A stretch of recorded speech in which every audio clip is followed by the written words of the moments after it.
Hi, this is Monica. Welcome to my channel, Release Your Life.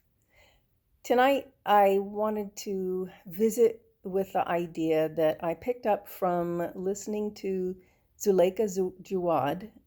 She's married to John Baptiste, who's a wonderful musician from New Orleans. They live in New York. She's an artist and a writer.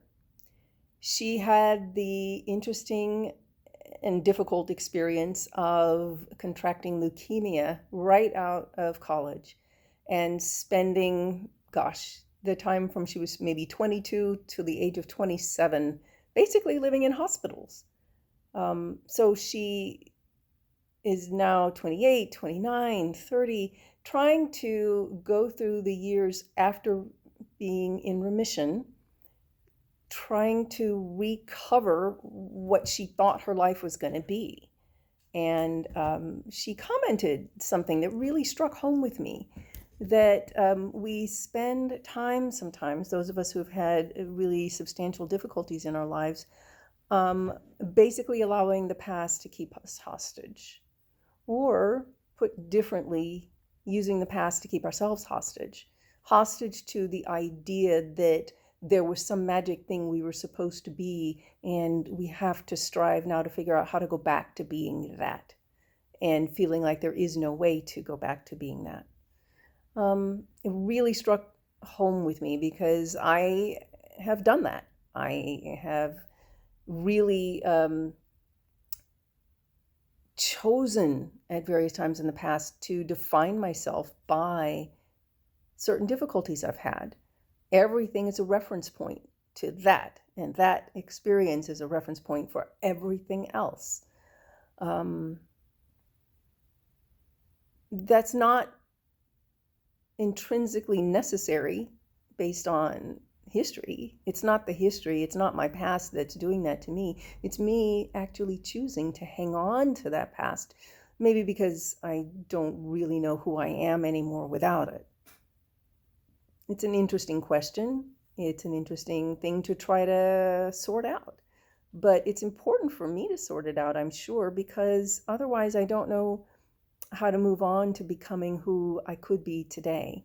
And the truth is, in wanting to go back to being the person I used to be, I'm basically trying to unravel time. No one can go back to being the person that they used to be, right? I can't go back to being the person that I was last year.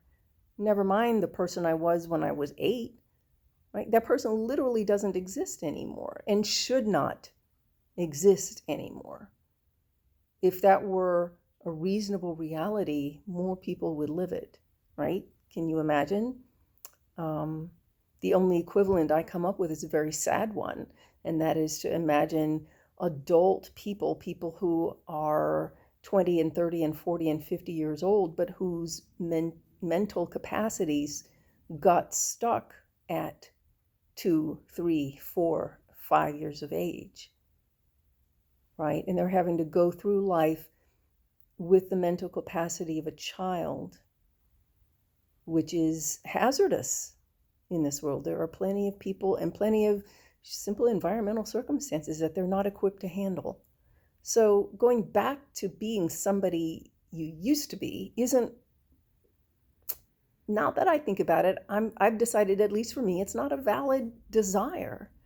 So one of my challenges, and I'm wondering how much you connect with this, is to get better acquainted with who I can become. Because who I can become is entirely up to me, and it's open from this moment forward, and it can be anything.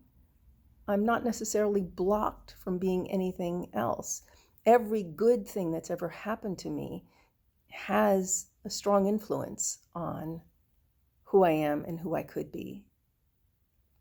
The fact that I magnify one or two difficult things that have happened in my life and pretend that those are the only things that matter, it is something I'm pretending. It's a fiction that I've made up for myself. It's not really true. It's only true if I make it true. And that's what really got me. that I'm making certain things true in my life. And not all of them serve me well. It's up to me to deal with that. So if this is something that you find rings a bell for you, put a note in the comments. If you want to talk about it and talk about how to get through it and past it, give me a call.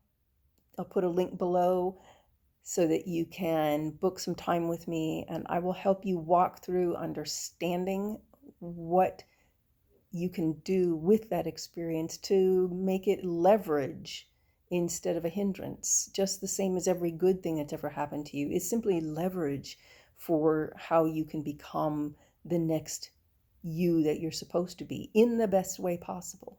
Let's stop holding ourselves hostage to the past. I'm probably going to talk about this some more in future videos. So if you want to hear more about this and other questions, then please hit like and then hit the subscribe button. When you hit subscribe, remember there's a little notify bell that you can choose to say, hey, let me know the next time a new video comes up. That way you won't miss it. And in the meantime, share this video with anyone that you think might find it helpful or of interest. That helps the YouTube algorithm understand who to direct attention to and get them an opportunity to see this on their own. Thank you for helping me with that and helping those who need to hear this kind of talk. So, in the meantime, I hope that you are well and happy and staying warm. It's a pretty chilly time of year around here. And be well, be kind to yourself especially, and to others as best you can. Take good care.